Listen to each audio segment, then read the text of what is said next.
So when we started, we said we were going to pass 1 million homes and premises across the country. So currently we've passed 1.4 million, so that's done and dusted, available today. By the end of June, we will be at 1.6 million. By March, we've also, as part of that, started a 300,000 rollout, a fibre to the home rollout into very rural parts of the country, places like Carolan and Clare, Hackballs Cross in County Louth, so really sort of much smaller communities. 100,000 of those will be live by March 17. So by March 17, you're looking at 1.7 million, and by 2020, 1.9. So 1.4 today, by March going up to 1.7, and then 1.9 by 2020. Absolutely, the digital divide will be kind of reversed, and I suppose there's a reason for that, in that we use fibre to the cabinet technology in the towns or the larger urban areas where you can kind of group houses around cabinets. But as you get further out into really rural Ireland, and we all know how small towns are laid out with the kind of main street and then those kind of long ribbon roads off the main street, it doesn't make sense to kind of group it. If you're going to the end of a 5-mile road to give John broadband, you might as well go directly into the houses of the businesses that you pass along the way. So actually fibre to the home technology is actually much more suitable as you go further out, funny enough. So it does mean that people living in lovely and beautiful and small parts of the country will have access to up to 1 gig or 1,000 megabits. Well, I think because there's commercial networks rolled out in those areas, I think where there's commercial networks, there's business cases. So I think that will just happen kind of naturally. The challenge has always been to get the more rural areas, high-speed fibre broadband out to them. I think the commercial factors will take over in those more urban areas, and you'll see that happening. You'll see companies investing. Yeah, so I don't see it as a problem at all. I mean, if you think about the 100,000 that we were just talking about, they're people who, potentially are part of the government's National Broadband Plan, not getting access to high-speed fibre to 2020, or even if you read in the papers last weekend, maybe 2022. They're going to have it by March 17, as part of our plan. And that's all of our money, so no government subsidy required, all of our kind of risk.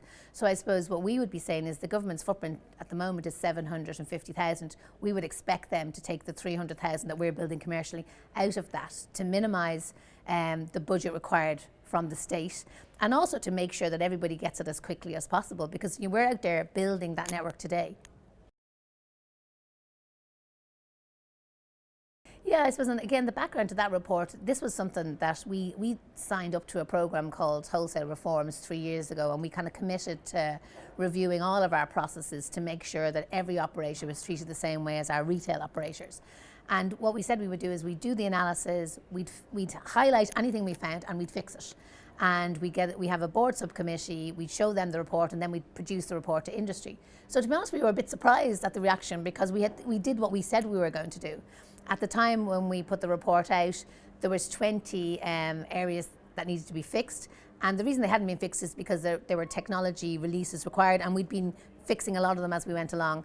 They're now, all but 2 are currently fixed, and actually one of those is new. So 19 of the 20 have currently been fixed, and the next will be fixed in our next IT release. So I suppose we were surprised, but I think there is a lot of positioning going on at the moment around the National Broadband Plan. We would feel we're very well positioned based on the scale of our rollout. So I think you have to kind of bear that in mind. But we signed up to that Wholesale Reforms Programme.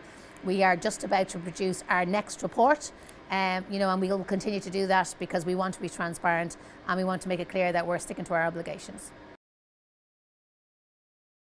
I really hope that everyone in Ireland has access to high-speed broadband by 2020.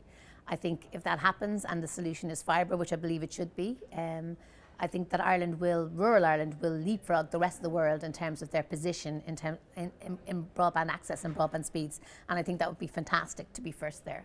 I suppose we are very, very ambitious for the National Broadband Plan. We will be bidding for all of it. It's broken up into 2 lots. We will be bidding for the whole lot plus the individual lots. We think we're extremely well positioned because of our track record in rolling broadband out. We're rolling broadband out faster than AT&T in the US, BT in the UK, Deutsche Telekom in Germany, and the guys who are doing it for us, our engineers, know Ireland and Ireland's broadband infrastructure better than anybody else. So we're very, very ambitious, and we're very supportive of the government's initiative. I hope it doesn't get delayed. There was some coverage in the press at the weekend that we might push it out to 2022. I think that would be an awful shame. It doesn't suit us at all, because our train has very firmly left the station and we want to keep that momentum going. So I hope it sticks to the 2020 timeline. Our first 100,000 homes, we've got 20 towns across the 26 counties, and some of them very small. I think I mentioned Karen and Clare earlier on, just 30 premises there getting access to it, but Killybegs, Louth, all over the country, every county. And you will see the open air vans and engineers, trimming trees, stringing fibre and connecting your homes. So I think that's going to be fantastic.